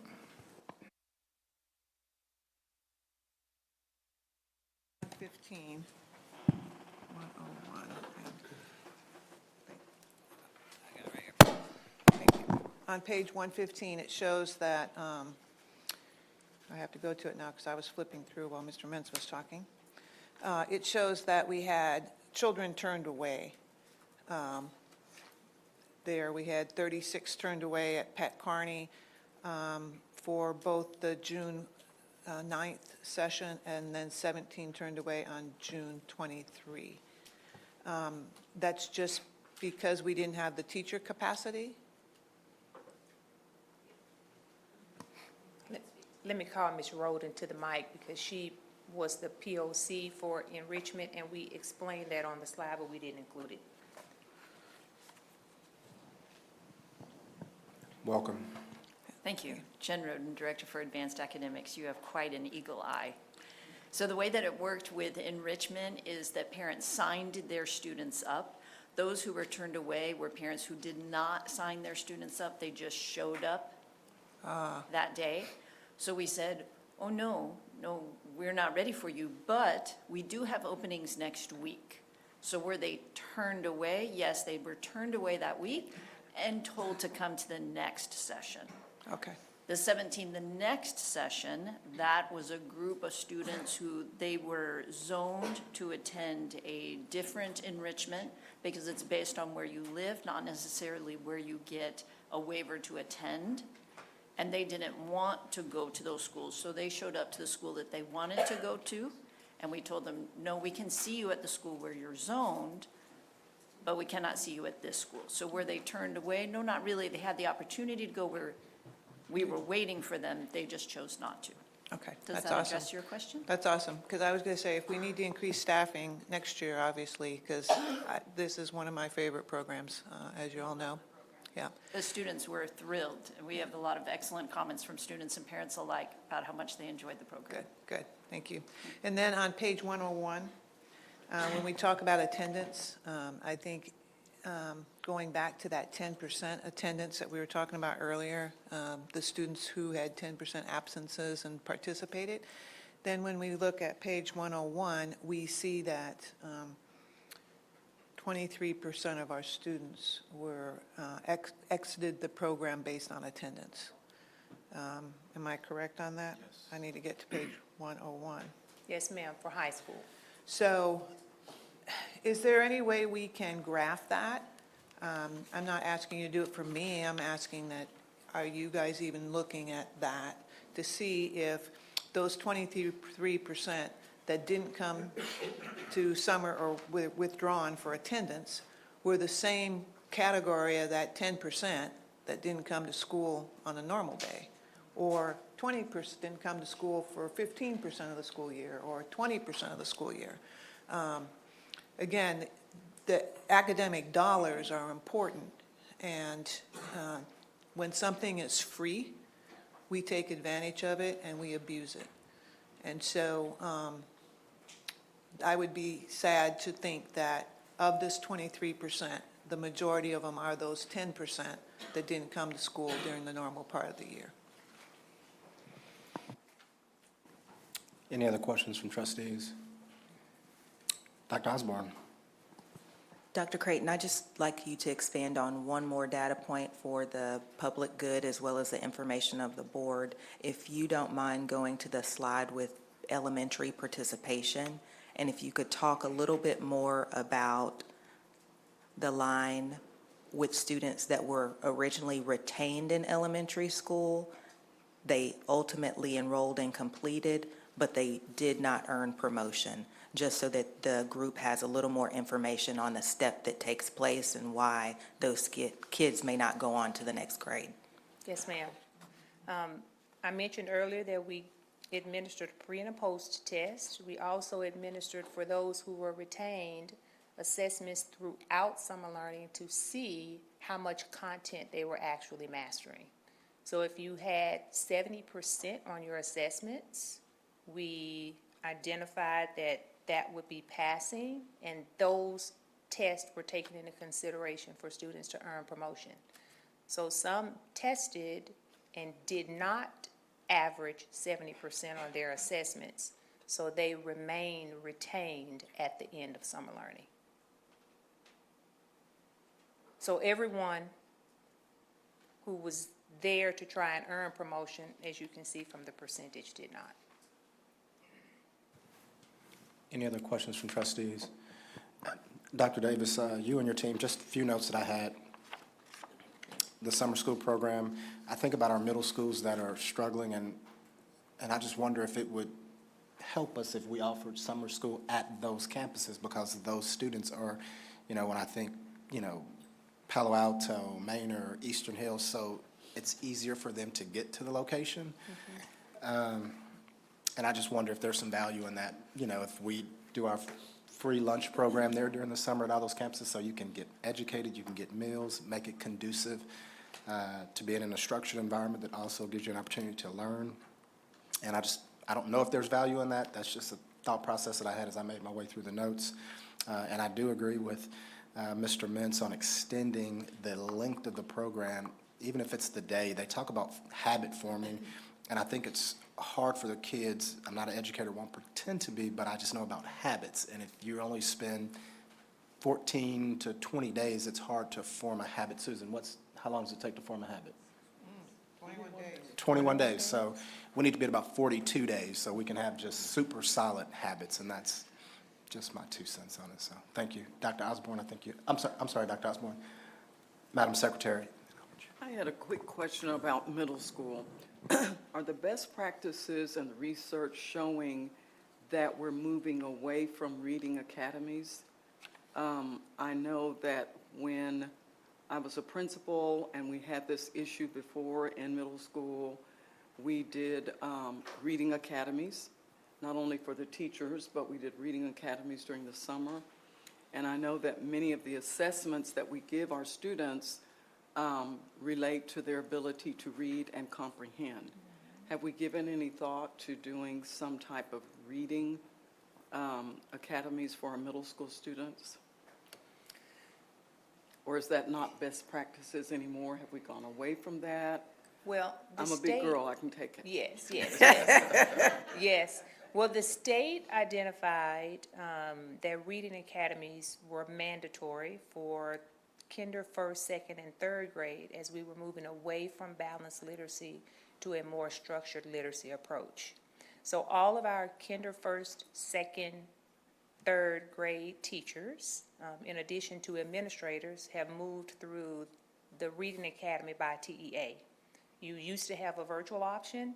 Now the state has mandated that those teachers attend learning face-to-face. So our emphasis has really been connected to math in middle school, because math has been the subject area with the largest area of concern. So we've not done reading academies in middle school for teachers or for students.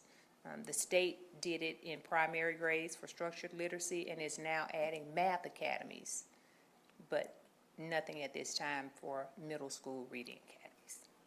Well, I'm looking forward to whatever proposals that you'll bring back for middle school, because if we really have a concentration of concerns at the middle school, then we need to have something for the summer learning that addresses those concerns. So if you could bring something back in November that really focuses and centers around middle school, I'd like to see it. Yes, ma'am. So here are our notes. Let me be sure I'm tracking. So possibly a longer day and a longer amount of time for summer learning. Do a better job of advertising what we have to offer free of charge to parents to get more students engaged. Accountability for students who attend Gateway. Expand enrichment. How are we ensuring that students are actually learning in the amount of time that they're there so that we can see better success? Identify if the 23% of those who were withdrawn were repeat offenders throughout the course of the school year. Those are my quotes, ma'am, not yours. See if we can locate summer learning at our D and F campuses, and then what could we provide in the realm of Reading Academy for middle schools? Any other questions? Dr. Osborne? Just want to make sure I affirm a couple of things. Yes, we will work with facilities closely. We are definitely moving more proactively in our approach to designing summer school. And typically during the summer is when we do our facilities maintenance. But we will be more collaborative in which campuses we identify and how we time out those projects so that we can work in those community schools, because it does matter. And then I wanted to affirm for Ms. Adams and the rest of the board as well. You will continue to hear us talk about the turnaround plan in our middle schools. We'll bring information back in September. At the beginning of October, we'll be talking about our needs assessment, which will include an assessment of the resources we desire and believe are necessary for turnaround in middle school. And then on November 4th, we'll be presenting that turnaround with that complete plan. Thank you. Last call for trustees. Mr. Williams? Yes, Mr. sir. President, so just to make sure too, maybe it was rolled up in one of the other comments that you made, but and what I've been jumping up and down about is make sure that the kids that are going to to summer school have done the work during the year, right? To make sure, and I get that there's kids that are going to have illnesses or one-offs or family issues, like absolutely not looking to penalize those kids. But there's got to be some effort kind of on the front end by the students themselves.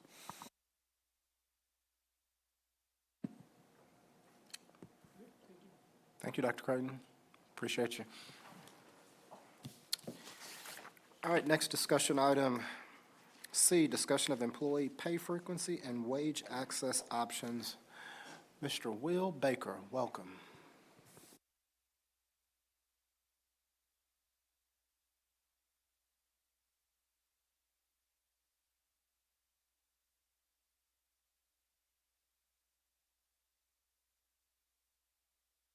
We did go out in August, and we did do a survey of all employees. We asked all employees to participate. We got close to 4,000 responses, and we asked, very simply, do you prefer being paid once a month, or would you like to be paid twice a month?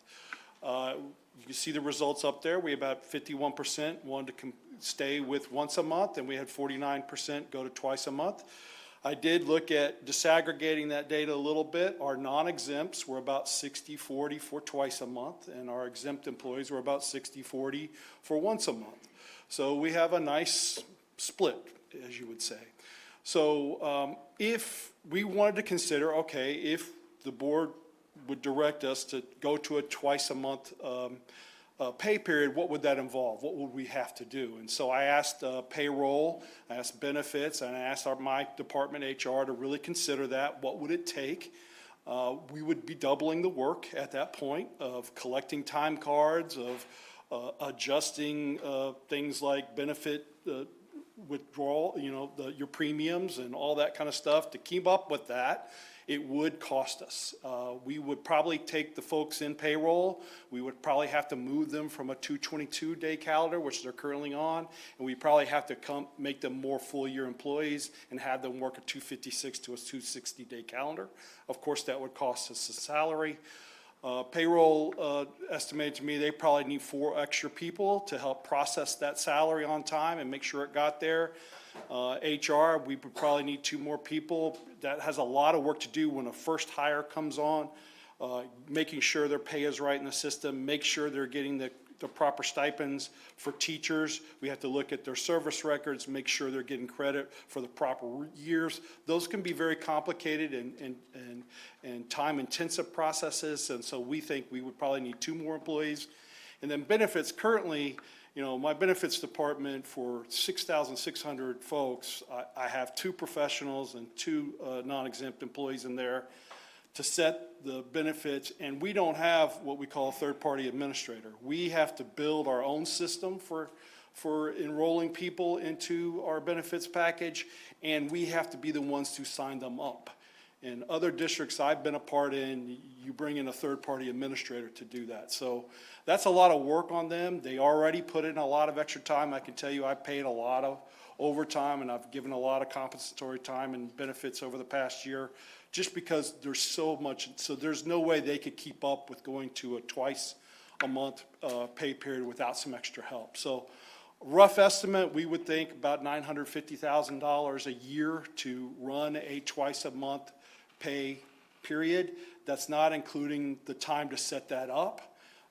We'd have to probably go to Frontline and approach them and get them to do a reprogramming of how to do things, and that would take time, and that would take a one-time cost to set up our pay period in that manner. So just to say, I mean, it's not something that's impossible. We could do it, but it's not as simple as just flipping a switch. There would be work involved. So, but we do have a sizable number of employees asking us to be paid more. And they made their voices heard. They made their voices heard to you. They sent me letters during this time, and which I really appreciated. All feedback is good feedback. Feedback is a gift. So what we need to look at is, do we have other options? And we think we do. Even before this came up, we were looking at an option to make pay for folks more available as we get into the 21st century and we have technology. And there is something that Frontline already has a relationship with a company called WageStream. And WageStream's mission, if you will, is they're kind of a nonprofit, and they want to get people better educated on how to deal with finances. That's their goal. And so they have made partnerships, and you can see some of the companies that are up there that already take advantage of this program. And what it does is it provides you a way to get access to money you've already earned before the payday when you need it. They know that often we have new employees, a first-year teacher coming out of college. I can remember my first year coming out of college, and I had to wait till a September paycheck. I started in mid-August. I had to wait 45 days before I got that first paycheck, and boy, I can tell you, it was very difficult. And took a lot of begging parents for some money and all that kind of stuff back then. And so I know a new employee coming on and having to wait a month for a paycheck can often be a difficult thing.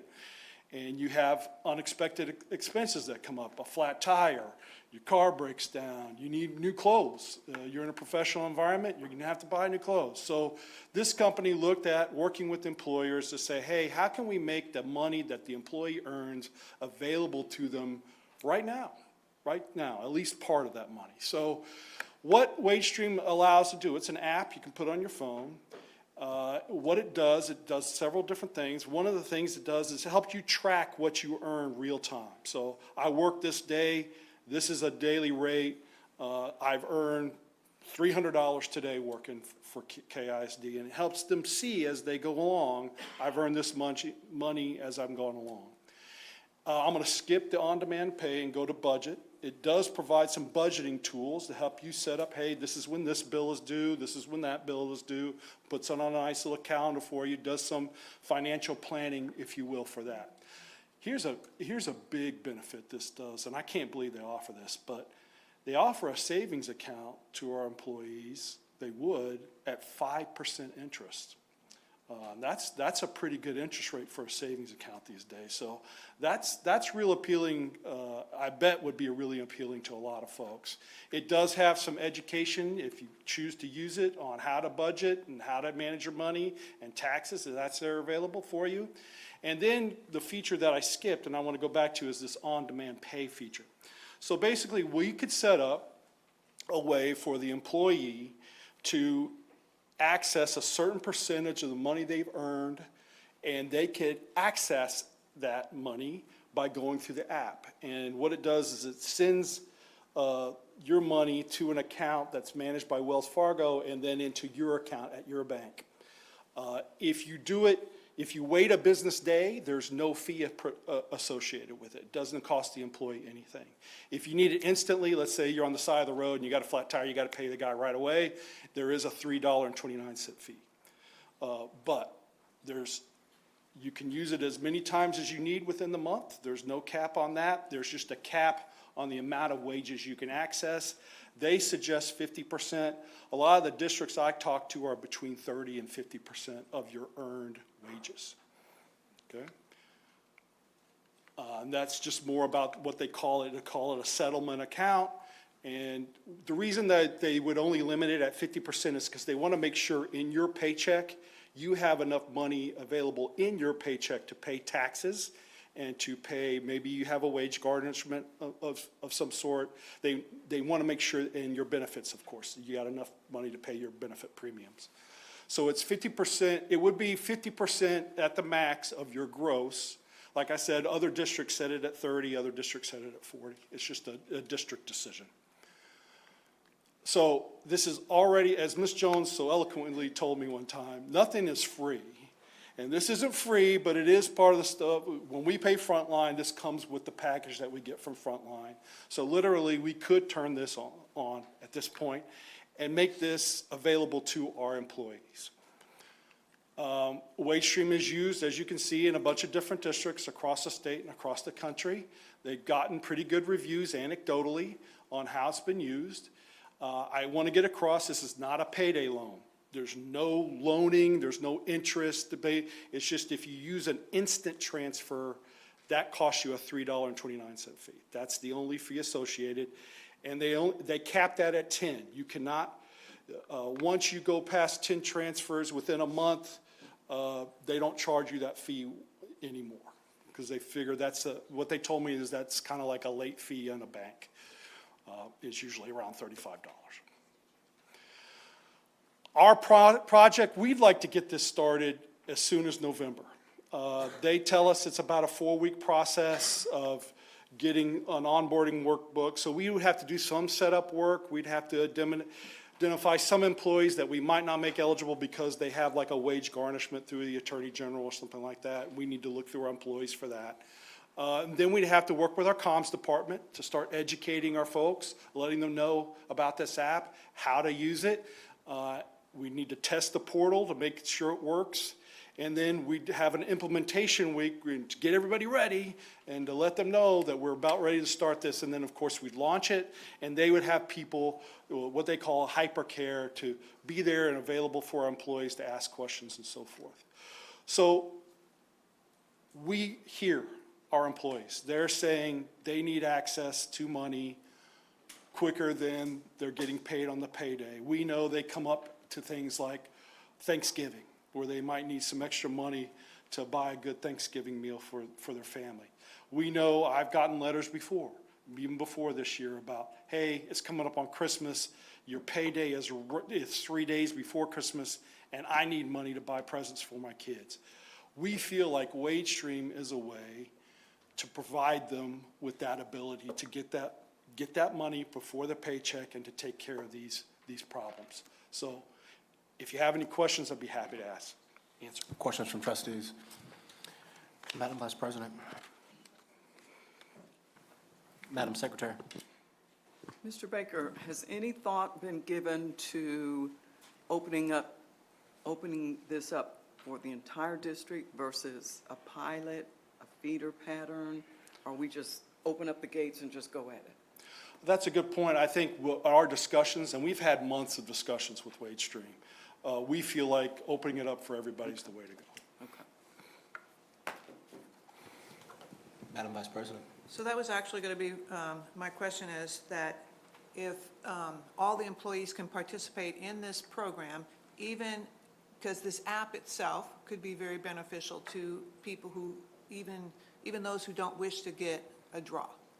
and the 5% savings. I'm here to say that that's applaudable. So anybody who could participate in that, I would tell them to do so. And so that's even those employees who I would say who didn't want to take the mid-month pay, if you will. So I think that's awesome. The second thing is can we set ranges up based on, I won't say positions, but income earned? Anything less than 50,000, you set it up at a different range. Anything over 50,000. The only reason I say that is because if we go to 50%, as you said earlier, you have deductions. Then all of a sudden, they've drawn 50% of their paycheck out by the 15th, and now they have to take out federal income tax, they have to take out for TRS, they have to take out for all those other things. Now all of a sudden their end of month paycheck is $150. Right. And then the pucker factor is really bad. So I would say we need to limit that to between 30 and 40%.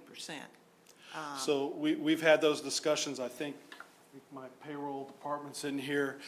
We were shooting to begin at 30%, that was our suggestion, and then to see how it went, and then gradually adjust it there and try to find a sweet spot. The districts we have talked to, I think Sheila, Ms. Ham's here, I think you talked to one district, they said it's 30. We're going to need her to come to the microphone so people at home can hear. I warned her. Welcome. Good evening.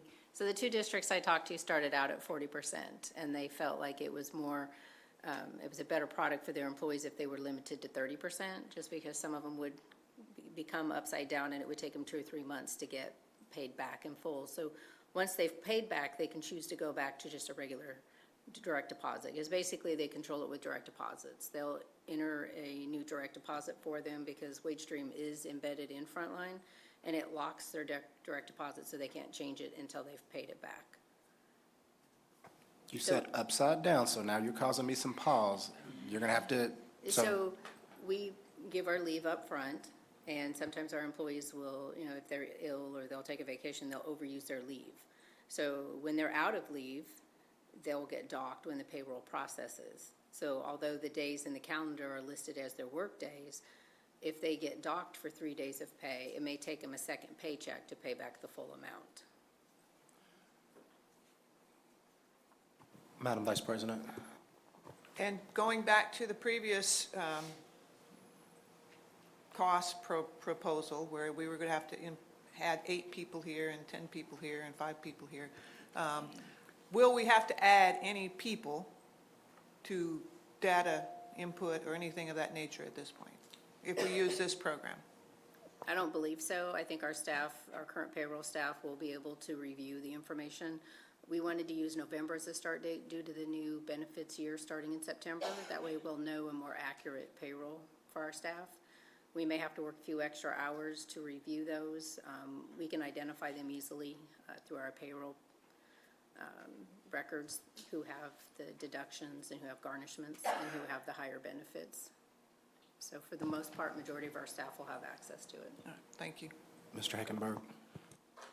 Yes, sir, I was just going to clarify. So what they were talking about is, if you go in the hole on your leave, because it settles up at the end of the month, so if you take unpaid time off because you don't have any leave days left, it's then you're going to, between that and the 40%, if you haven't paid your taxes yet, you haven't done your deductions, you could end up having withdrawn more than you've made for that pay period. And so it locks you out from doing more until you're back in the positive side of the ledger. I just wouldn't want any of our employees to get in that position at all. I wish the system could protect them from that, but I've got my... Right, and that's why we've talked about setting the threshold lower to put those guardrails in place, just like we talked with CH Local. We put those guardrails in place to prevent them from getting in that situation. Any other questions from trustees? Mr. Gilchrist. I don't have any questions. I just want to say thank you for the work and getting back with us, because, they've been beating my door down with this. So thank you. I'll be honest. My one comment's going to be that if it's revenue neutral, I almost wonder why we would not have just done it. If it's revenue neutral, because we're not going to approve this isn't a policy that we're changing, or is it a policy? No. Yeah, to me, this is just one of those things where you just take care of your people, because they got to us, because they were feeling like, hey, squeaky wheel.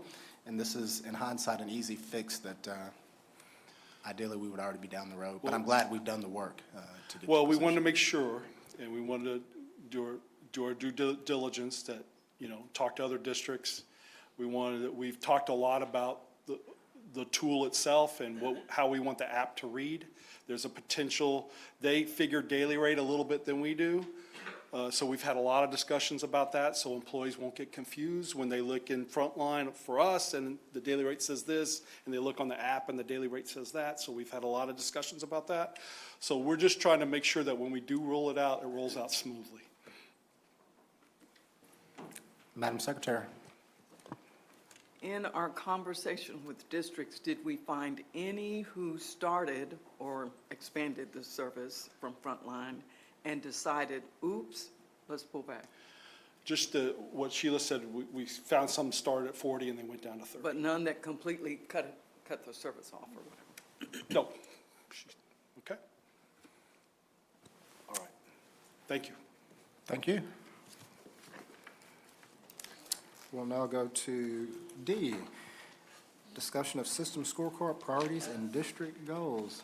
Dr. Susan Buckley, welcome. Welcome, everybody. All right, I'm putting my glasses on. In October of '23, Killeen ISD began developing a high-performance management system to create our system scorecard. This work engaged several stakeholder groups to help identify our priorities and our objectives for KISD. The board adopted these priorities and objectives in 2024 February, which included 12 objectives and 3 priorities that guided our work for all of last year for 24-25. For this year, 25-26 school year, we want to continue with the system scorecard, which will always begin with our belief, our mission, and our vision. This has been a standard that we've had, and I looked back and I couldn't remember how many years that we've had it, but probably over a decade. And I think everyone knows our mission: teach so that students learn to their maximum potential. We do not want to change our beliefs, missions, and visions for next year. Moving on, for priority 1, student success, these performance objectives were implemented last year, and they remain unchanged because they captured the core of our work. Our focus will continue to be on creating pathways for students to build connections, ensuring all students meet or exceed Texas grade level standards in reading, writing, and mathematics, and prepare every graduate for success after high school. These priorities keep us aligned to what matters most: student achievement and readiness for the future. Priority 2 is human capital, and just like student success, these objectives remain the same for this coming school year. They reflect the importance of recruiting and retaining the very best staff by offering a positive work environment and competitive compensation. They also emphasize consistent and strategic staffing across the district, providing the training and coaching our staff need to grow, and ensuring that everyone has opportunities to give and receive feedback about their work. Priority 3 is financial stewardship. It is also unchanged and continues our commitment to responsible, transparent, and data-driven management of district resources. We will continue focusing on aligning our resources with district needs, preparing budgets with open communication among stakeholders, and ensuring our policies and procedures support a positive culture. We also will emphasize training across operational departments by using resources efficiently. These practices remain in place, helping us maintain accountability and fiscal responsibility. And moving forward, we are recommending an addition of a 4th priority: safety and security. This includes 5 goals. This new priority reflects our district's commitment to creating safe and secure learning environments. We are focused to full compliance with state-mandated emergency plans, which is 4.1, strengthening campus security through controlled access, expanding safety training drills for both staff and students, and improving the reporting, response, and transparency of incidents. Additionally, we are enhancing coordination between our police and school safety departments to ensure a seamless, proactive approach to school safety. With the addition of Priority 4 and System Scorecard, this will complete our scorecard for the 25-26 school year, reflecting a comprehensive set of 4 priorities and 17 goals that will guide our work and measure district performance. And I want to note that each priority will be supported by key performance indicators, which will provide clear measures of data that measure our progress.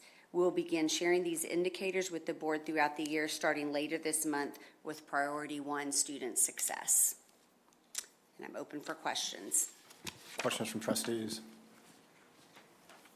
Mr. Mintz?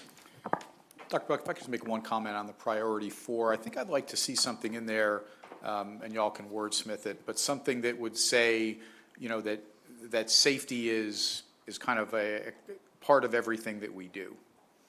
Okay. It's the thread that runs through everything else. We can embed that in for sure. Again, I'm one of 7, but I think that would be reasonable to add. Yes, sir. Any other questions from trustees? Madam Secretary?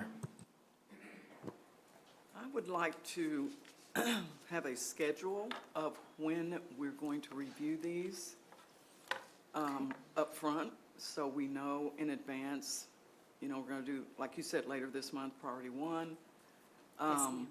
And are we going to follow up on some type of rotational basis? I just feel like these goals are still, and priorities are still in infant form, and that we don't spend as much quality conversation looking at where we are. I'm really concerned about the measurement pieces. I know that the last we discussed it, we said that Priority 3 was going to be rewritten with different KPIs, and we haven't seen that yet unless I was missing on the night we did that.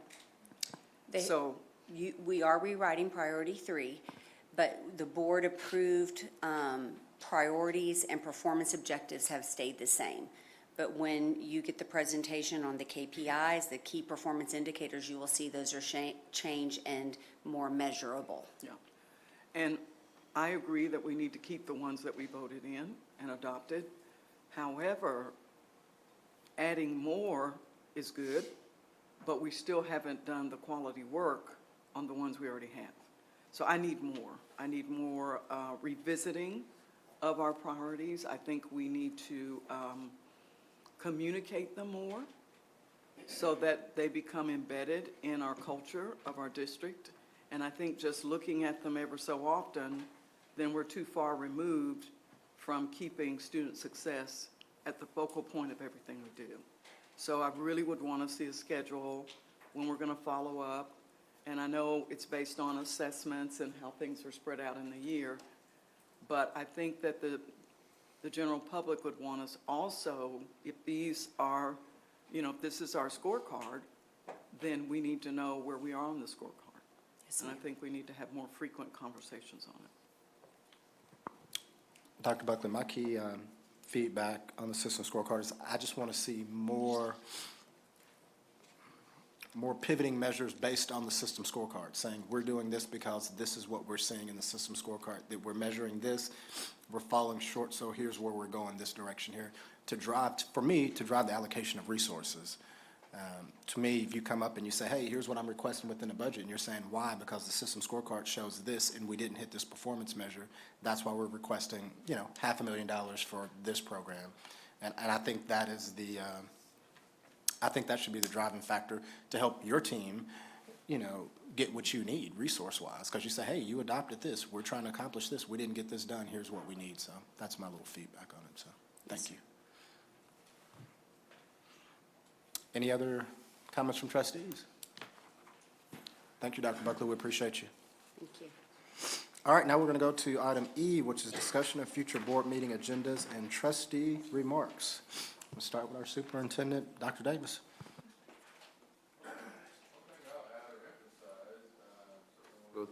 Thank you.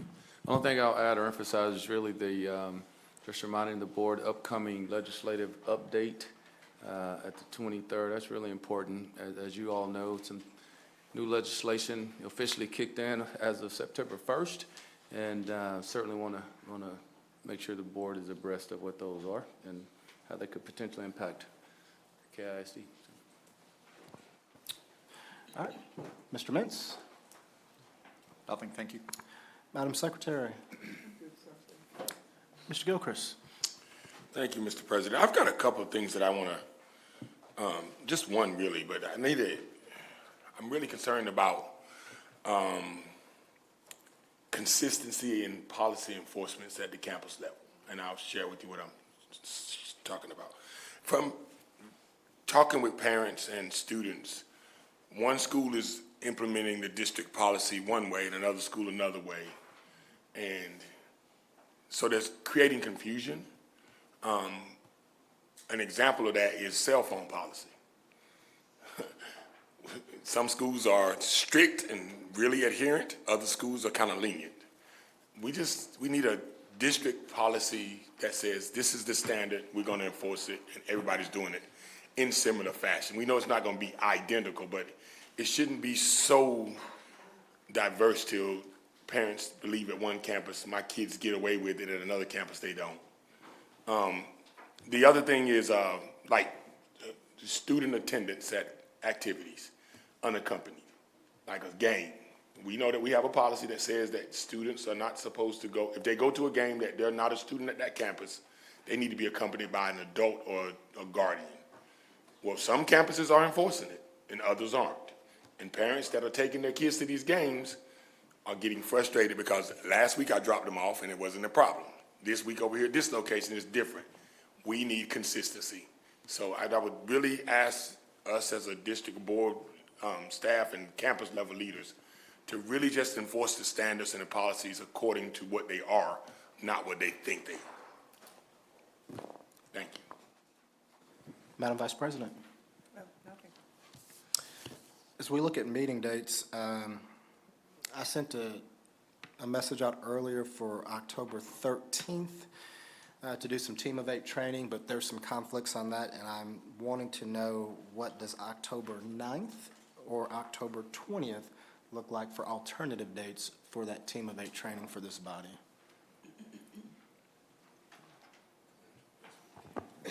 I'm good on the 20th. 20th. Madam Vice President? 20th is fine. Madam Secretary? That's a Monday. You said you can't do the 20th? What was the other day? The 9th. We got 2 no's on the 9th. I have to change the 20th. You said you were going to try to make the Yeah. 20th work? Well, let's see when Mr. Rainwater returns. I'll have to talk to him offline to see if the 20th works for him. And so if we have somewhat of a consensus on the 20th for some Team of 8 training, then Dr. Davis, you can kind of pencil that in and we can start working toward that. That will be a Monday. I'm not sure if there's a meeting on the 21st. I'm not even thinking about fall break. I might be, that's in fall break? That's not in fall break? Okay. Okay. But there will be some other dates that will be coming. There's some Lone Star governance training, that some dates will be coming, bless you, that will be coming that we just need to get everybody in attendance for that, and that'll be a 2-day commitment. Is that correct, Dr. Davis? That is correct. Yes, sir. That is correct, and also they're suggesting a Friday, Saturday, if possible. So there's going to be some Lone Star governance training, which we're going to do, which is, I think, a really good training for this group, but they're wanting to do that on a Friday, Saturday. Are there any issues with Friday, Saturday from this group? So I will ask Dr. Davis and his team to start working towards some dates to put out in front of everybody, and we'll have the clerks send those out. Mr. Rainwater, you're back in, the 20th, which is a Monday, October 20th, are you available for some Team of 8 training? Well, that was the 13th, but we're going to go to the 20th because we've got some folks. No, one day, just the 20th. We've got some folks that can't. Yes, sir. You can do that? Yes, sir. And then any issues if we look at some Lone Star governance training, which will be on a Friday, Saturday combination. I'll be there. You'll be there? Okay, so I thank you all. That helps a lot. Mr. President, Yes, ma'am. you were asking about the 21st? We do have a board 20th. workshop. No, the day after. I thought you said, I don't know what we're doing the 21st. No, I was making sure I didn't fall in fall break, and we're not Oh, in okay. fall break. But we do have a meeting On the the following 21st. day. So the 20th and the 21st. Yeah, so we'd have a Monday and Tuesday on that day. Everybody's okay with that? Okay. She might have COVID back there. I was like joking with Susan. Okay, so, anything, Mr. Rainwater, I apologize. What do you have for the group? Anything? We're going around the horn. But you gotta come to the microphone, or I gotta bring it. I gotta bring the microphone to you. I just want to say that my granddaughter didn't get to go to an enrichment program because she walked in the door at the last minute, so it was our fault.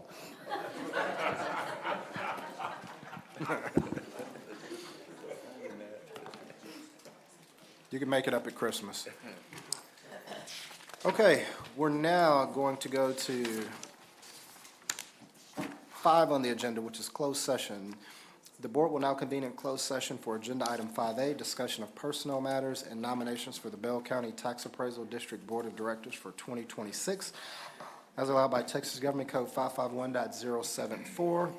Agenda item 5B, Level 3 Parent Grievance, as allowed by Texas Government Code 551.0821, 551.071.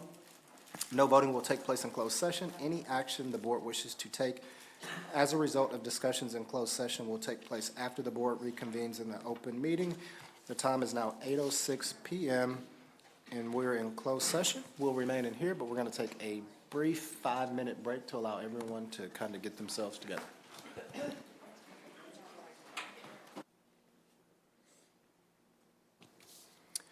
The board is reconvening in open session at 10:23 p.m. Is the recorder on? Yes, sir. Thank you. Is there a motion?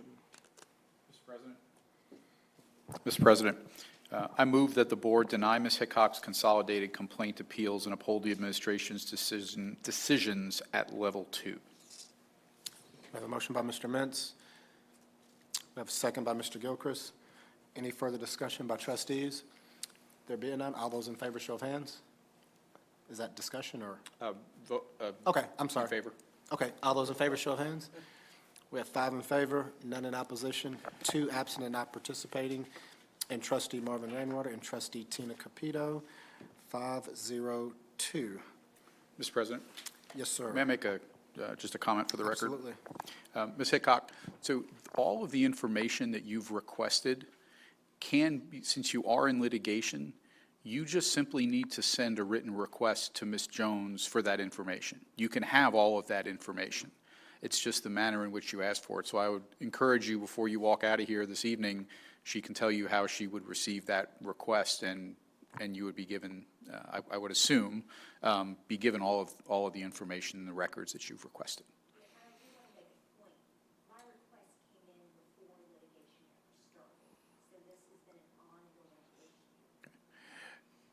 Acknowledging that, but I think practically the matter can be resolved just with a conversation and an email or request in writing. Thank you. I also want the record to reflect at, excuse me, at 8:46 p.m., trustee Marvin Rainwater did leave the meeting. So now we'll move to agenda item number 7. Madam Secretary, Mr. President, I move to adjourn. we have a motion by Secretary Adams. We have a second by Mr. Gilchrist. All those in favor, show of hands. We have 5 in favor, none in opposition, 2 absent and not participating, and trustee Marvin Rainwater and trustee Tina Capito, 5-0-2. We are adjourned at 10:26 p.m. on September 9th. Thank you for your time.